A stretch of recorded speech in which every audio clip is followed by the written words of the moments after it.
கர்த்தர் நல்லவர், அவர் கிருபை என்றும் உள்ளது. வருத்தப்பட்டு பாரம் சுமப்பவர்களே, எல்லோரும் கர்த்தரிடத்தில் வாருங்கள், உங்களுக்கு இளைப்பாறுதல் தருவார். யாரா அவன் மைக்ல கத்தினீங்கறான்? வாடா தீச்சு விட்டு வரலாம். அவர் உங்ககிட்ட பொண்ணோ பொருள் எதுவும் கேட்கல, அவர் உங்க இருதயத்தை தான் கேக்குறாரு. நான் இங்க கத்தினீங்கற. சொல்லுங்க பிரதர், என்ன பிரச்சனை உங்களுக்கு? நாடா இல்லாத பழத்தெல்லாம் பேசி எங்க பசங்க மனசே மாத்திரியா? அப்படிலாம் இல்ல பிரதர், இந்த காலத்து வாலிப பசங்க ஏதோ கெட்ட பழக்கத்துல போயிட்டு இருக்காங்க. ஏதோ எங்களால முடிஞ்ச நல்ல விஷயத்த நாளை சொல்லிட்டு இருக்கோம் பிரதர். நான் அது நல்லது பண்றியா? அப்போ நீ நான் கடவுளா? மேல இருந்து கடவுள் வந்து தான் நல்லது பண்ணா நம்ம எதுக்கு ப்ரோ இருக்கோம்? நம்ம தான் ப்ரோ பண்ணோம், நம்ம பண்றதை மத்தவங்க எல்லாம் பாக்கணும். முடிஞ்சா இந்த நல்லது நீயும் பண்ணு ப்ரோ. மனுஷன் இருக்கத்தான் பண்ற, மதம் மாற்றத்துக்கு இல்ல.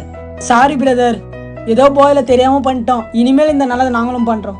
நம்ம நாட்டுல நல்லது பண்ண நிறைய பேர் நினைக்கிறாங்க, ஆனா களத்துல இறங்கி யோசிக்கிறாங்க. யாரையும் எதிர்பார்க்காம இந்த களத்துல இறங்கி பாருங்க, இதுக்கான பலன் மேல கிடைக்கும்.